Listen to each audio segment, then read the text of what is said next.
मूर्ति अनावरण के इस प्रोग्राम में पधारे हुए सबसे पहले मैं गुरुजी जगरामपुरी जी महाराज के चरणों में वंदन करता हूँ, मोटनाथ जी के चरणों में वंदन करता हूँ।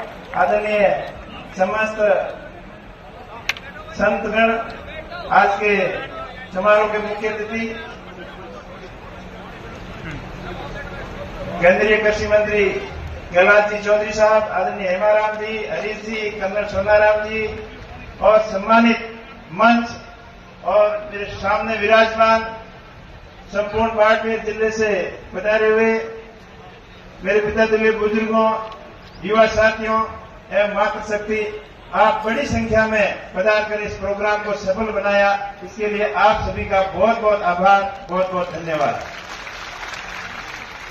हमें खुशी है कि आज उस शख्सियत की मूर्ति का अनावरण का प्रोग्राम है कि जिन्होंने उस समय की परिस्थितियों को समझते हुए उन परिस्थितियों से मुकाबला किया, अपने किसानों के हक और अधिकारों के लिए लड़ाइयां लड़ते लड़ते अपने प्राण न्योछावर कर दिए।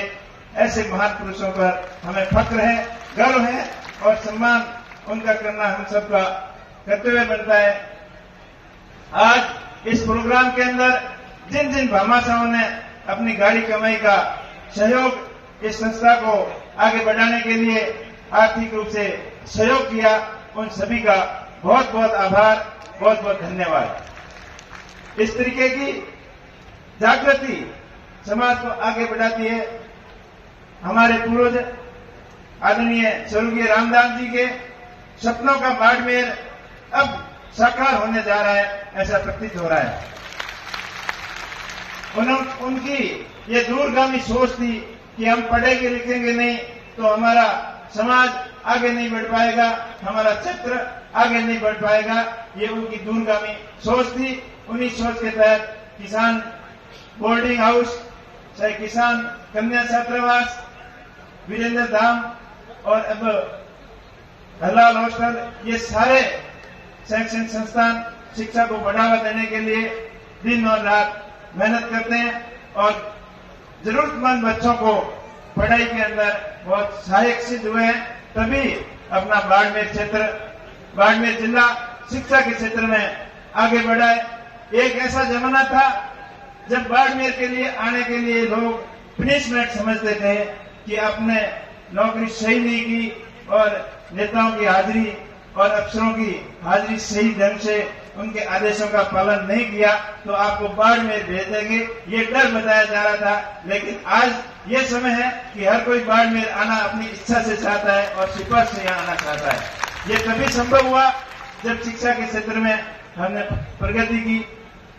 एक वो जमाना था जब पढ़ने वाले बच्चे, उनको कोई पेरेंट पूछता था या कोई और गार्जियन पूछता था कि बच्चा बेटा पढ़ लिख कर क्या बनना चाहोगे, तब वो बोलता था कि मैं फौजी बनूंगा या पुलिस में भर्ती होऊंगा या पटवारी बनूंगा या मास्टर बनूंगा, इससे आगे उनकी सोच नहीं थी। लेकिन आज हर कोई बच्चा पूछता है। अभी बोर्ड का रिजल्ट आया 12वीं का, तो हरीश जी ने भी बधाई दी मीडिया को, तो पूछा तो सबसे पहले उसके मुंह से जवाब निकला कि मैं आईएएस बनना चाहता हूँ, आईएएस बनना चाहती हूँ। तो उस जमाने में इसमें कितना फर्क हुआ, ये सब शिक्षा की वजह से हुआ। हम सबका दायित्व बनता है शिक्षा के क्षेत्र में जितना हो सके उतना सहयोग करें, तभी हमारा समाज आगे बढ़ेगा, हमारा जिला आगे बढ़ेगा, हमारी आर्थिक स्थिति ठीक होगी, हमारा जीवन स्तर सुंदर होगा और सभी दिशा में स्वर्णिम विकास हमारा तभी संभव होगा जब शिक्षा के प्रति अपन ज्यादा से ज्यादा ध्यान देंगे। ये हम सबका कर्तव्य बनता है। इस मौके पर मैं पुनः सभी का बहुत बहुत धन्यवाद देना चाहता हूं कि जिन्होंने अपनी गाड़ी कमाई से सहयोग दिया। और इसके साथ साथ मैं एक चीज आपको और कहना चाहूंगा कि आप अपने अपने गांव की स्कूलों के ऊपर जितना आपसे सहयोग हो सके उतना सहयोग करें। अपन धार्मिक प्रोग्रामों के अंदर, चाहे सामाजिक प्रोग्राम के अंदर अपना अच्छा मान सम्मान रखने के लिए, अपनी जान पहचान बढ़ाने के लिए बढ़ चढ़कर खर्चा करते हैं, हिस्सा लेते हैं। चाहे मंदिर की प्राण प्रतिष्ठा हो, चाहे धार्मिक प्रोग्राम हो, चाहे घर के फंक्शन हो, पर स्कूल की तरफ अपने थोड़ा कम ध्यान दिया है, अभी से देना शुरू किया है और आगे अपने को और अधिक ध्यान देने की जरूरत है।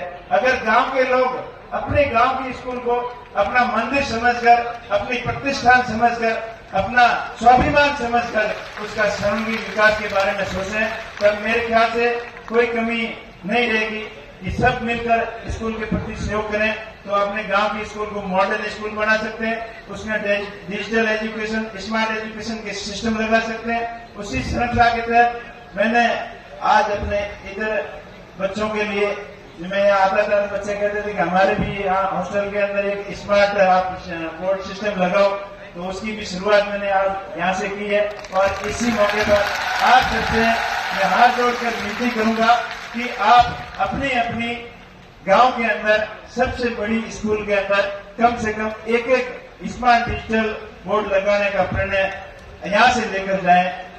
आप बड़ी संख्या में पधारें। आपका बहुत बहुत आभार, बहुत बहुत धन्यवाद।